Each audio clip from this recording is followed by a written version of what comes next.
Today we're beginning a new study called Leaving Egypt. We're going to be talking for the next 6 weeks about the Israelites' journey from Egypt and into the wilderness for 40 years. Now this study will help us understand the process of how God transforms us, constantly leading us forward and moving us from our old ways and into the ways of Christ. But before we jump off into the story of the Israelites' journey from Egypt to the Promised Land, I think that first we need to begin at the beginning and remember how the Israelite people got into Egypt in the first place. So let me remind you of how they even got there. The story of the Israelites began with Abraham and his son Isaac. Isaac had twin boys, and one of them was named Jacob. After Jacob wrestled with God one night, his name was changed to Israel. Now Israel had 12 sons, and one of those 12 sons all became the 12 tribes of Israel. Now this family settled in the land of Canaan, but then a famine ravaged the land. But God had already divinely prepared a place for them in the land of Egypt through Jacob's son Joseph. The book of Genesis ends with God's rescue of his people, who were then living in Egypt with the favor and support of Pharaoh. But if we were to keep reading in Exodus, we would find that a later Pharaoh not only enslaved the people, but even ordered that all newborn boys be killed in an attempt to quell the Israelite population. The Israelites lived in Egypt as slaves for over 400 years. And it was here that the Israelites cried out for God to deliver them. Then God heard the cries of his people, and he called a man named Moses to lead the people into the wilderness after having brought them out of slavery in Egypt. So before we start in the book of Numbers, before we start hearing about these people complaining out in the middle of the desert, we have to understand one critical detail. A world of slavery was all the Israelites had ever known. And I think that's critical to understanding their entire story. We need to remember this history as we see the Israelites complain about God's deliverance, because it's with this history in mind that we begin to understand that getting out from under slavery sounds great, but it still requires change. Even leaving slavery is a way of shaking up the status quo. Even after years of pain and suffering, freedom still entails venturing out into the unknown. So hear this. Sometimes, even after years of prayer, crying out to God, even after God hears the cry of his people and finally says it's time for deliverance, we might not like the changes and the risks that come with getting there.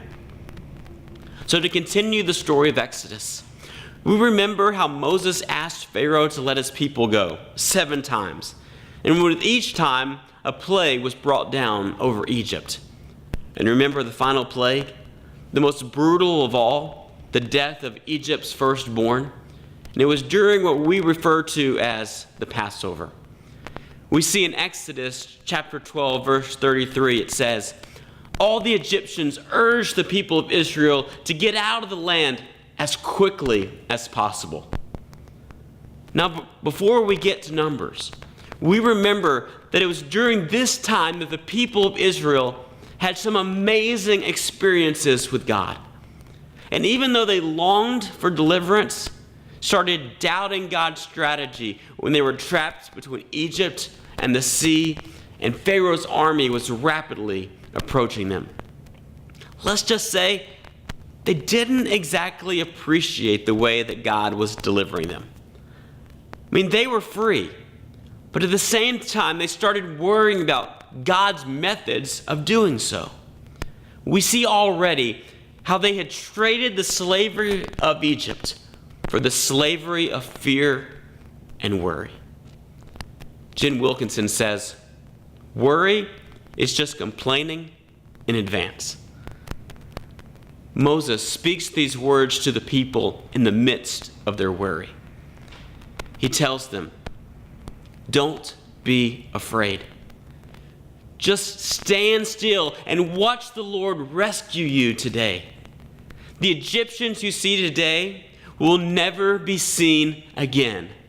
The Lord himself will fight for you, so just stay calm." Friends, we all need those words of assurance, especially in the midst of worry. Those words that say everything will be all right. God will take care of us. But what I really love was God's very next words. God tells them, "Why are you crying out to me? Tell the people to get moving."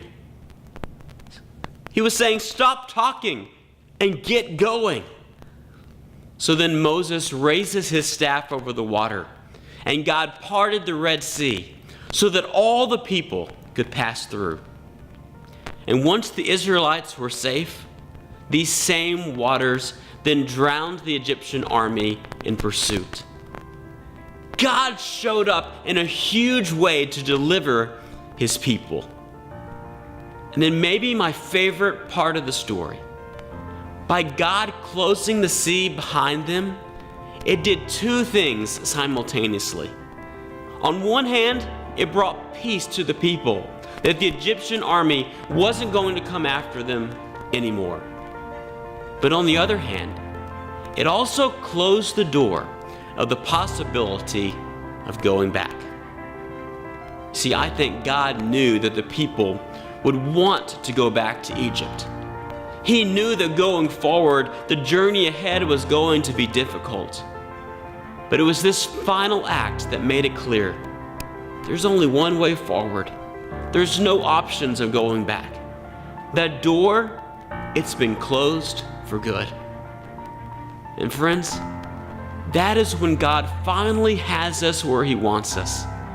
It's not until we realize that there is no turning back that we finally allow God to lead us forward. Every time, it's not until we realize that going back is not an option that we are finally ready to trust God to lead us to a better place. Hey, thanks for joining us on this first week of the journey from Egypt to the Promised Land.